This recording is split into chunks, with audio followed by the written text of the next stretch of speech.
Halo semuanya, selamat datang di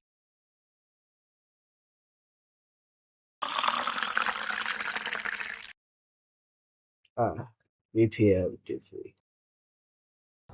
Halo semuanya, selamat datang di channel BPM TV. Gimana nih kabarnya teman-teman? Semoga baik-baik aja ya. Nah, di sini dengan saya Syakira Nusyafwa dan rekan saya Kairan Ryan. Nah, berdirinya kami di sini akan memandu kalian pada acara Late Evening Talk Show. Langsung aja nih kepada penampilan yang pertama, datang dari karate dan juga Tari tradisional. Selamat menonton.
Lah, ntar aku habis dong uangnya.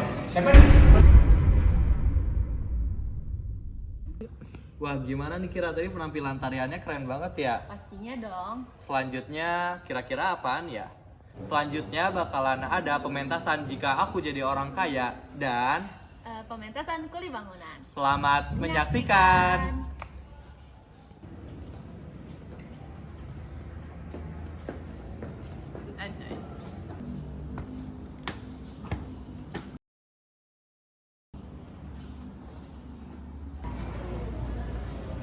Kelas. Assalamualaikum. Waalaikumsalam. Selamat pagi. Pagi, Pak. Pelajaran Bapak kan hari ini? Iya. Apa kabar semuanya? Baik, Pak. Sepertinya gimana kabarnya? Alhamdulillah baik. Baik semua ya.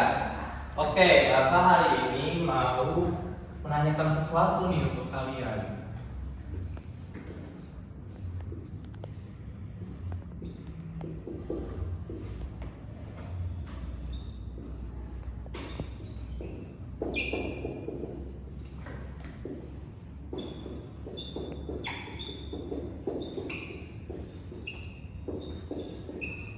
Oke, pertama-tama Bapak mau nanya ini dulu nih. Kalau kalian jadi orang kaya, punya banyak duit, punya tanah yang luas, punya tanah di mana-mana, punya perkebunan yang luas, kira-kira nih, apa yang mau kalian lakukan jika kalian menjadi orang kaya? Oke, siapa yang mau duluan? Boleh, Kurnia. Kalau saya akan menanam pohon-pohon di kebun saya seperti sawit, karet, dan lain-lain. Bagus ya. Kalau kamu apa? Coba kamu. Kalau saya pengen memperbanyak tanaman karet sih Pak, biar bisa mempekerjakan banyak petani di luar sana biar dapat sedikit. Bagus semua. Tepuk tangan dong. Kalau Apil, Saya pengen ini Pak, beli mesin penebang. kok kenapa? Buat nebangin semua nebangin semua pohon di kebun saya Pak. Lah, ntar aku udah habis dong pohonnya. Saya pengen buat bikin gedung, pusat perbelanjaan, begitu lah Pak. Terus kalau pohonnya habis gimana? Gak apa-apa, kan Alvin Cook juga nanti kalau sukses ada juga.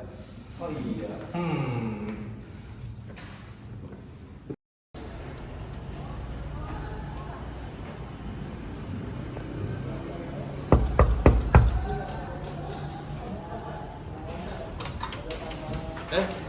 Assalamualaikum warahmatullahi wabarakatuh. Perkenalkan, Fadil di sini. Adakah kuliah yang lain? Wah, memang benar saya satu-satunya di sini. Oh iya, ngomong-ngomong soal liburan, kebanyakan orang mengira anak saya itu memang jarang liburan. Waktu itu saya ajak dia ke tempat kerja saya dari pagi sampai sore. Tapi dia anteng nyusun Lego pakai batu bata. Orang lain nyusun Lego. Kalau orang lain nyusun Lego jadi robot, anak saya malah jadi pos ronda. Anak saya itu memang norak. Terakhir saya ajak dia mandi bola, tapi dianya malah bawa handuk. Istri saya bilang, "Nak, gak usah bawa handuk, kan di sana udah disediain."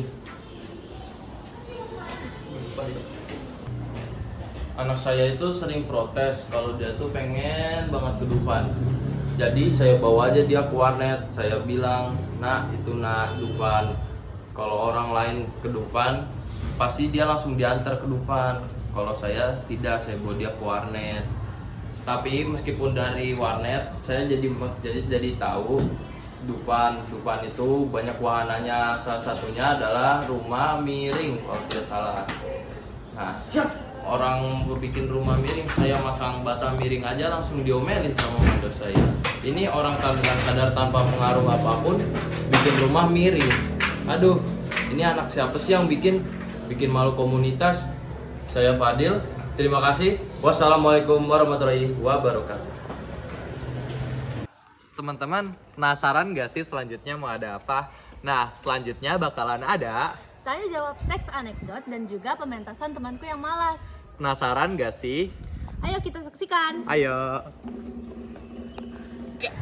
Hai, kembali lagi di sesi Tanya Jawab. Hari ini saya akan mewawancarai dua narasumber untuk menjawab pertanyaan-pertanyaan tentang teks anekdot.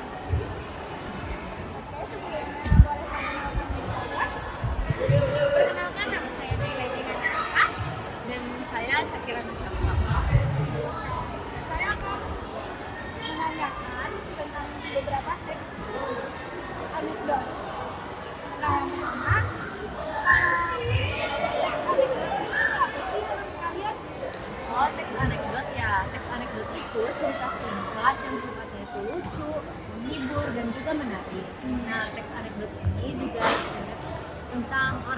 terkenal atau orang penting gitu. Nah, tips anekdot itu isi ceritanya juga itu berdasarkan kehidupan nyata. Oh, begitu. Oke, paham ya. Nah, kalau pemirsa paham juga nih. Oke, yang kedua, kalau ciri-ciri teks anekdot itu apa? Ciri-ciri teks anekdot adalah yang pertama, teks anekdot bersifat lucu dan menghibur. Yang kedua, teks anekdot ditunjukkan untuk mengkritik atau menyindir. Yang ketiga, teks anekdot bisa berdasarkan kejadian nyata atau sebenarnya, tapi juga bisa sepenuhnya hasil rekan atau imajinasi. Yang keempat, teks anekdot biasanya menceritakan kejadian mengenai orang terkenal atau orang penting, tetapi juga bisa mengenai kejadian sehari-hari di sekitar kita. Yang kelima, teks anekdot memiliki pesan berupa kritik atau sindiran. Itu saja sih. Nah, saya ini penasaran. Kira-kira teks anekdot itu punya strukturnya nggak sih? Oh, pasti ada dong. Jadi yang pertama itu orientasi. Nah, orientasi ini adalah bagian yang memperkenalkan tokoh. Yang kedua, ada yang namanya komplikasi. Jadi komplikasi ini itu berisi masalah yang dihadapi oleh si tokoh. Dan yang ketiga, ada juga evaluasi. Nah, evaluasi atau bagian yang terakhir ini itu dia itu berisi pesan dari fenomena yang telah diceritakan di cerita tersebut. Nah, evaluasi ini juga bisa disebut dengan konten. Lengkap ya penjabaran yang diundang dari narasumber kita. Nah, terima kasih untuk Kira dan Naya, jadi ilmu baru nih buat kita semua. Terima kasih.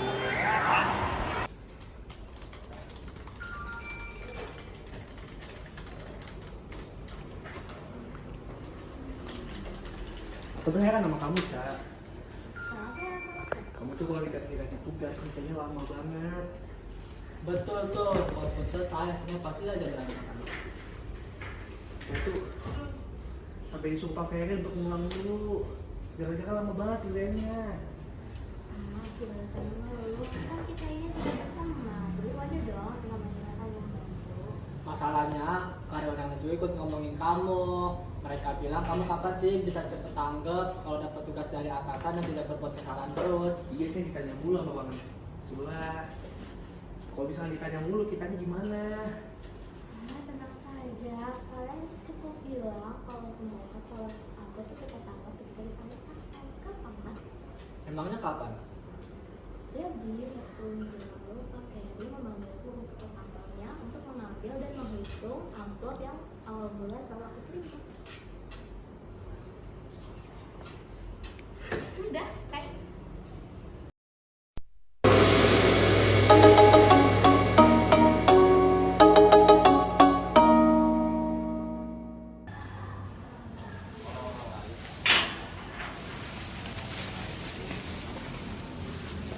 Welcome back Cina, la, cincang cuma cica lah. 好的，谢谢，谢谢冰淇淋，好的，这是冰淇淋。 Ciao, cica, lai.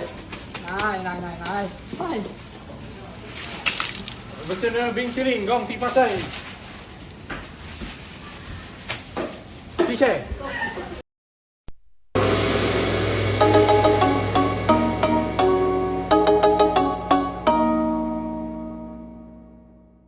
Wah, gimana nih teman-teman? Makin lama makin seru nggak sih?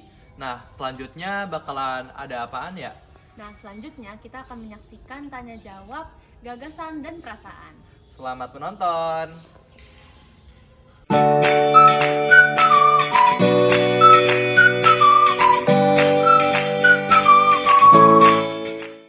Halo anak-anak, hari ini kita akan belajar tentang cara memahami berbagai perasaan dan sikap yang bisa muncul ketika kita mendengar atau membaca informasi.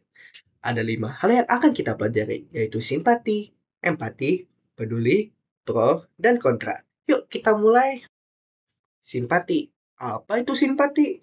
Simpati adalah ketika kita ikut merasakan apa yang orang lain rasakan, seperti rasa senang atau sedih. Misalnya, saat kita mengucapkan bela sungkawa kepada seseorang yang kehilangan anggota keluarganya, itu adalah simpati. Pertanyaan untuk kalian, bagaimana kalian menunjukkan simpati kepada teman atau tetangga yang sedang mengalami kesedihan atau kegembiraan? Kedua, empati. Apa itu empati?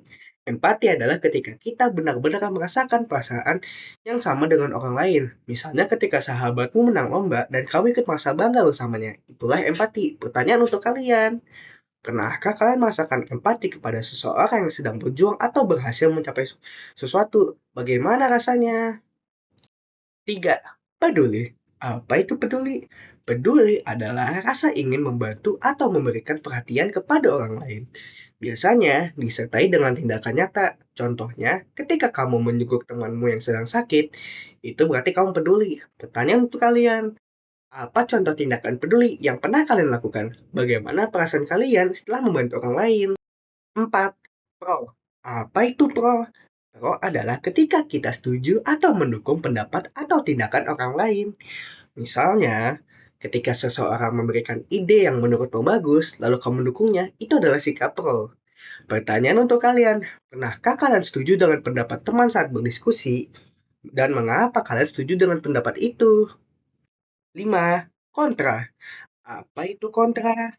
Kontra adalah ketika kita tidak setuju atau menentang suatu pendapat atau tindakan. Misalnya, saat ada usulan yang menurutmu sulit dilakukan dan kamu mengatakan itu, berarti kamu bersikap kontra. Pertanyaan untuk kalian, bagaimana perasaan kalian saat tidak setuju dengan pendapat teman? Bagaimana cara kalian menyampaikan ketidaksetujuan dengan sopan? Sekarang teman-teman, coba pikirkan kembali situasi-situasi yang pernah kalian alami. Apakah kalian pernah merasa simpati, empati, peduli, pro, atau kontra dalam situasi tersebut? Dadah teman-teman!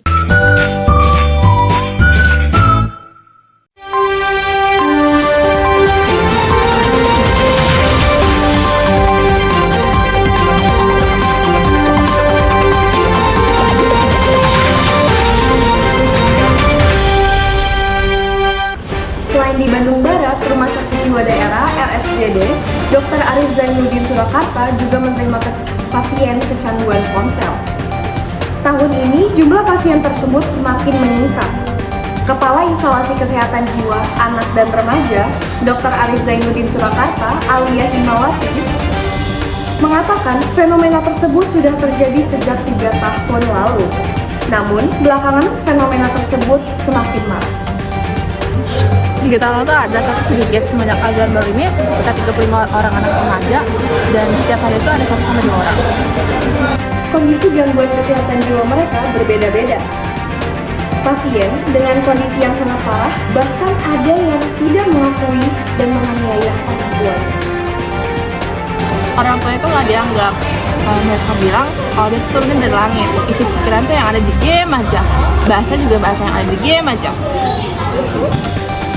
Kebanyakan dari mereka kecanduan game ekstrem. Mereka tidak mau makan hingga tidak mau sekolah. Kalaupun sekolah, mereka ingin segera pulang untuk bermain game. Kondisi kecanduan ini membuat cairan atau kerja saraf otak tidak seimbang. Langkah farmakoterapi atau pemberian obat ini yang paling cepat bisa menyeimbangkan. Penanganan pasien kecanduan ponsel ini dilakukan sesuai dengan gejalanya. Pertama, pasien harus mengakui jika dirinya kecanduan ponsel. Setelah itu, pasien diberi obat. Sebagai langkah pencegahan, dia menghimbau kepada para orang tua agar menjauhkan ponsel dari anak-anak sejak dini. Saat ini banyak orang tua yang mengenalkan ponsel terlalu dini. Kepala Instalasi Kesehatan Jiwa Anak dan Remaja RSJD Dr. Arif Zainuddin Alia Himawati mengatakan dulu pasien kecanduan ponsel baru ada 1 orang dalam sepekan. Sekarang dalam 1 hari bisa ada 1-2 pasien. Semuanya merupakan anak-anak usia sekolah. Pasien rawat inap tersebut terdiri dari 1 siswa SMP dan 1 siswa SMA. Adapun pasien rawat jalan paling kecil usianya 10 tahun. Puluhan pasien tersebut berasal dari Solo dan sekitarnya. Dia menyebutkan, ciri-ciri anak kecanduan ponsel biasanya orang tuanya sudah tahu. Si anak pegang ponsel terus. Selanjutnya, anak sudah tidak bisa melakukan fungsi tugasnya sebagai anak sekolah, seperti membolos sekolah, tidak mengerjakan tugas, tidak mau sekolah, tidak mau belajar. Selain itu, anak mengalami gangguan emosi dan kesulitan untuk tidur. Menurutnya, Untuk menangani pasien kecanduan ponsel, disesuaikan dengan gejala yang muncul. Gejala bisa berbeda pada setiap anak. Misalnya, gangguan emosi dan sulit tidur itu diatasi terlebih dahulu. Pada awalnya, terkadang anak tidak merasa kecanduan ponsel dan merasa baik-baik saja. Langkah pertama sebelum masuk ke terapi perilaku, lanjutnya, anak harus mengakui kalau kecanduan ponsel. Aliyah menyatakan, proses terapi tersebut dilakukan secara berkelanjutan. Untuk farmakoterapi, paling tidak 2 pekan agar pasien lebih stabil. Sepekan pertama sudah bisa mulai terapi perilaku dan berlanjut paling tidak selama 6 bulan. Aliyah menambahkan, orang tua perlu melakukan upaya dan memberi contoh untuk mencegah agar anak tidak kecanduan ponsel. Meskipun begitu, praktiknya agak susah, karena tugas-tugas sekolah terkadang memakai gawai. Cara mencegahnya, dengan menggunakan gawai hanya untuk tugas-tugas sekolah. Kemudian pada jam-jam tertentu, harusnya di keluarga tidak pegang ponsel semua. Kalau orang tua pegang ponsel, anaknya tidak boleh. Ya, sama saja, ujarnya.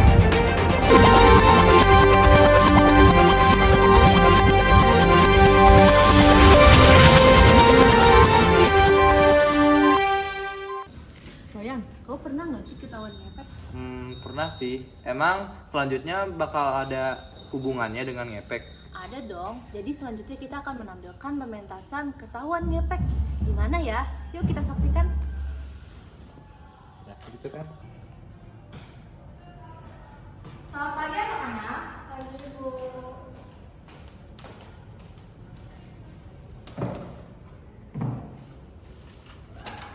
Hari ini kita akan melaksanakan ujian akhir semester ya. Dan peraturan ujian bahasa Indonesia hari ini yaitu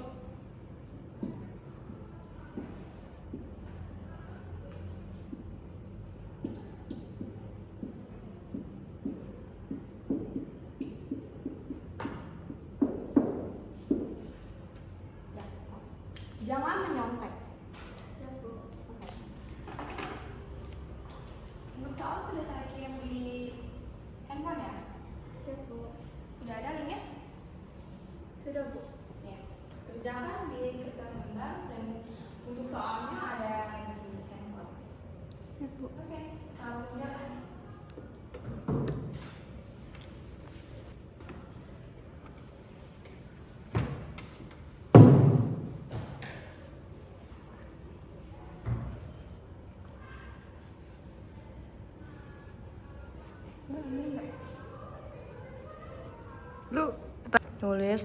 Nulis.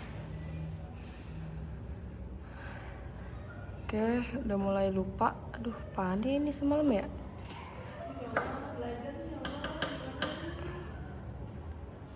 Apa gue nyontek aja ya? Oke. Tunggu Zahra, tunggu. Manda, itu apa? Kamu ngepek ya? Enggak Bu, ini kita salin dari buku paket. Kamu mau ngikutin pejabat di luar sana yang gak tahu malu? Saya mau jadi pejabat. Gimana mau jadi pejabat? Ujian aja masih ngepek kayak gini. Tapi mereka bisa tuh jadi pejabat dan kaya raya meskipun tidak tahu malu. Nah, selanjutnya bakal ada pementasan apa lagi sih? Selanjutnya bakal ada tanya jawab, comic strip, dan teks eksposisi. Wah, gimana tuh? Yuk kita saksikan bareng-bareng. Selamat sore para pemirsa semuanya. Izinkan saya memperkenalkan diri saya. Nama saya Keisha Kaila sebagai pewawancara. Dan kali ini saya akan melakukan tanya jawab teks eksposisi dan pastinya saya sudah memiliki satu narasumber yaitu Fadil. Hai. Langsung saja kita mulai tanya jawabnya. Yang pertama, apa sih itu teks eksposisi? Teks eksposisi itu adalah suatu teks yang berisi informasi yang dilengkapi dengan gagasan, perasaan, dan pengetahuan dari penulis tersebut. Nah, yang kedua pastinya teks eksposisi itu memiliki struktur. Nah, apa aja sih strukturnya? Struktur teks eksposisi itu ada 3. bagian utama yaitu tesis atau pertanyaan, pendapat, argumentasi, atau penegasan ulang atau simpulan. Nah, mungkin itu saja. Sekian dari kami, semoga bisa kalian pahami. Kami pamit undur diri. Baik teman-teman, sekarang sampai saya mempunyai ahli yang akan memberikan tips-tips yang akan mempermudah kalian dalam penyusunan teks eksposisi. Baik, kalian silakan jelaskan. Tentunya, yang pertama, kalian harus tentukan topik yang berhubungan dengan fenomena sosial. Topik yang dipilih sebaiknya dekat dengan kehidupan sehari-hari kalian. Contohnya, seperti kebiasaan membaca di sekolah. Selain itu, kalian dapat memilih topik yang sesuai dengan ketertarikan kalian. Yang kedua, tentukan objek yang akan menjadi responden atau sumber data penelitian kalian. Kalian dapat memilih teman, keluarga, atau orang lain di sekitar kalian sebagai responden sesuai dengan topik yang diangkat. Semakin banyak responden penelitian, semakin valid juga penelitian yang kalian lakukan. Selanjutnya yang ketiga, tentukan cara pengambilan data. Kalian dapat melakukan survei dengan cara menyebarkan angket atau melalui wawancara seperti kita ini. Betul sekali. Selanjutnya, yang keempat, rumuskan hal-hal yang ingin kalian ketahui dari topik yang dipilih dalam bentuk pertanyaan. Contoh, berapa jam yang kalian habiskan untuk membaca buku dalam sepekan? Dan buku apa saja yang kalian baca? Dan hal apa saja yang jadi pertimbangan kalian dalam memilih buku bacaan. Selanjutnya yang kelima, kumpulkan data sesuai dengan cara pengambilan data yang telah dipilih. Yang keenam, olahlah data yang telah didapat kalian. Kalian dapat mengolah data dengan menggunakan persentase.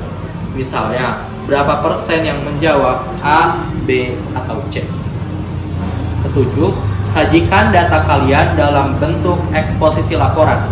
Teks disajikan dengan struktur sebagai berikut. A. Pernyataan pendapat. Tulislah pendapat kalian terhadap topik yang akan kalian bahas. Sampaikan pula pendapat kalian mengenai alasan pemilihan topik sehingga penting untuk dibahas. Yang B. Argumen atau hasil penelitian. Sampaikan hasil penelitian kalian dengan jelas. Kalian juga dapat menampilkan tabel, grafik, atau diagram untuk menunjukkan data yang diperoleh. Yang C. Penegasan ulang atau kesimpulan. Sampaikan simpulan atau penegasan pendapat kalian terhadap hasil yang sudah dibahas. Baik, berarti cukup ya, ada 7 langkah. Iya. Oke, teman-teman mungkin sekian tentang tips yang akan mempermudah kalian dalam penulisan eksposisi. Saya sampaikan terima kasih banyak teman-teman yang sudah memberikan tips dan teknik. Semoga video kali ini bermanfaat. Sekian, terima kasih. Assalamualaikum warahmatullahi wabarakatuh. Perkenalkan, saya Zahra dan rekan Saya Raffi. Kami berdua di sini akan menjelaskan tentang komik strip. Oke, selain dalam bentuk tulisan atau lisan, anekdot juga dapat disampaikan melalui grafis dan gambar. Salah satunya melalui komik. Pada bagian sebelumnya, kalian sudah melihat beberapa contoh komik yang membuat unsur humor sekaligus kritik. Ada berbagai jenis komik. Salah satu yang sering digunakan adalah komik potongan atau komik strip. Komik ini biasanya terdiri atas 4 panel, dapat kurang atau lebih. Bukan terbentuk buku. Panel adalah salah satu bingkai atau kotak pada komik yang berisi suatu adegan. Ikuti langkah-langkah berikut untuk membuat komik potongan. Yang pertama, tentukan cerita yang akan kalian tuangkan dalam komik. Pada kegiatan sebelumnya, kalian kan sudah membuat teks anekdot. Kalian dapat menggunakan cerita tersebut dalam sumber cerita komik. Yang kedua, ubahlah cerita yang kalian miliki ke dalam naskah komik. Karena panel yang akan digunakan terbatas, kalian harus memilih adegan-adegan inti dalam cerita tersebut. Berikut ini merupakan format skenario untuk naskah komik yang diambil dari contoh-contoh cerita di atas. Sekian dari kami. Wassalamualaikum warahmatullahi wabarakatuh. Kalian lagi apa? Lihat-lihat dari tadi diem aja. Iya nih, lagi kurang semangat aja. Terus kayak, nah ini panas banget ya, aus juga.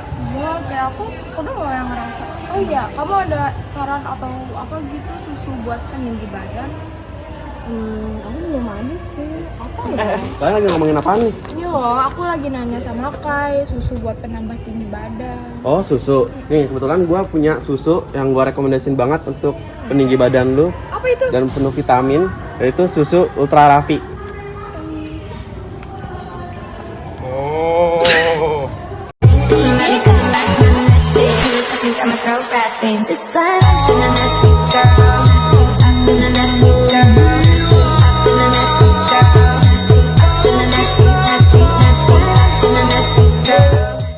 Nah teman-teman, selanjutnya bakal ada apaan sih? Nah, selanjutnya bakal ada tanya jawab, lawakan tunggal. Gimana keseruannya? Mari kita tonton. Halo semuanya, kembali lagi dengan saya Khairan Ryan dari kelas 10-4.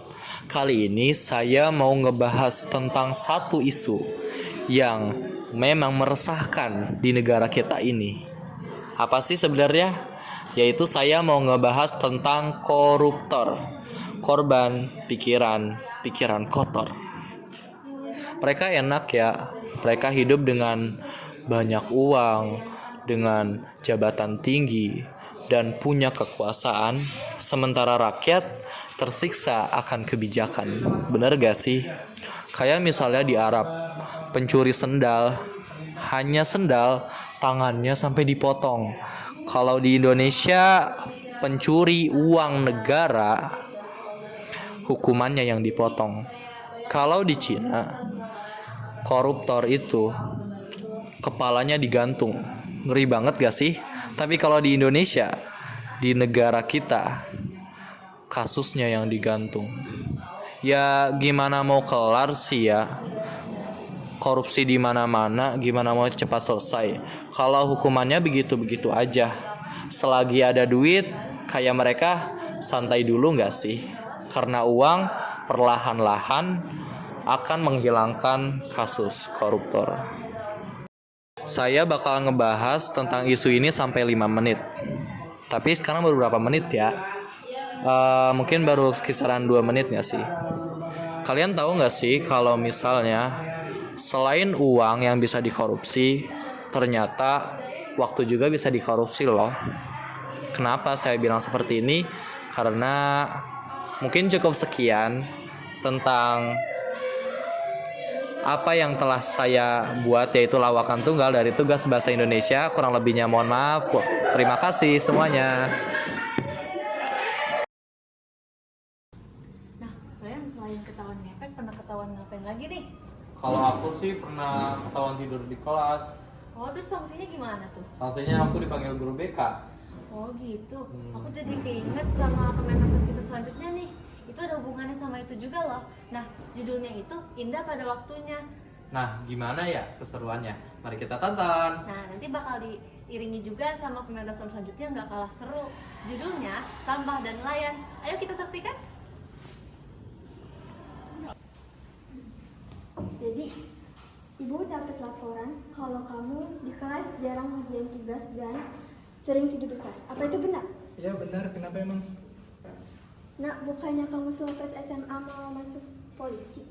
Ah, ibu kok bisa tahu?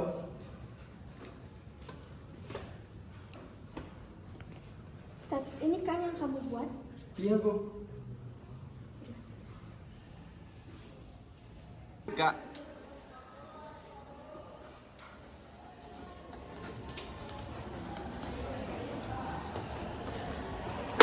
Edi, kamu jangan buang sampah sembarangan. Lah, kenapa emangnya? Teman-teman yang lain juga buang sampah sembarangan kok. Tapi kan gak harus ikut-ikutan hal yang buruk dari teman-teman yang lain. Apalagi kamu punya cita-cita jadi seorang pelayan, jadi kamu harus menjaga kebersihan. Justru karena saya bercita-cita jadi pelayan, makanya saya buang sampah sembarangan. Maksud kamu apa? Lah, kalau sampah berserakan bisa menyebabkan banjir, lalu kalau banjir saya akan membuat satu kapal kecil dan menawarkan jasa untuk orang-orang yang butuh bantuan untuk menyeberang. Dasar kamu, pokoknya kita harus tetap menjaga kebersihan lingkungan sekitar kita. Nah teman-teman, kita udah nggak kerasa nih, kita udah ada di penghujung acara. Nah acara yang terakhir itu apaan sih? Nah, untuk pementasan terakhir, kita ada pementasan tanya jawab infografik. Nah, pementasan ini bakal jadi penutup acara kita hari ini. Saya Cakilun Syafah.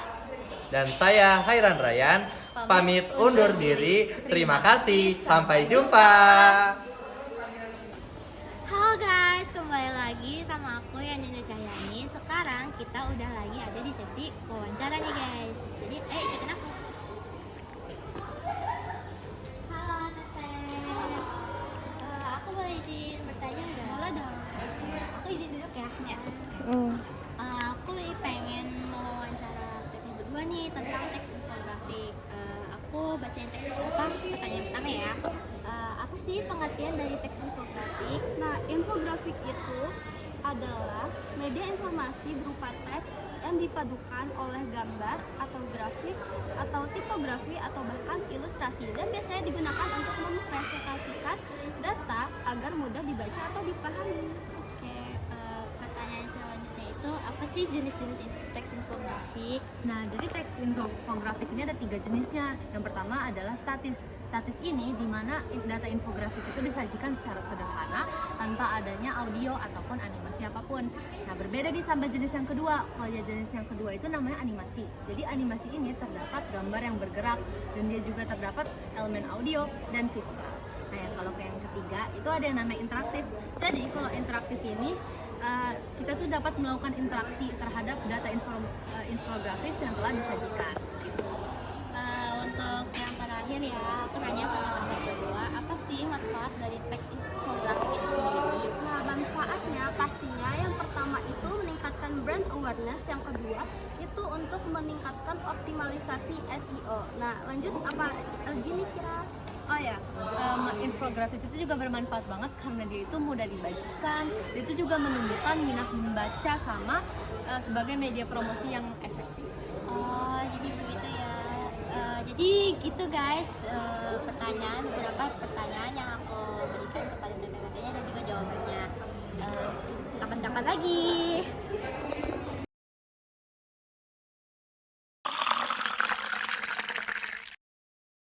Ah, gitu ya, gitu.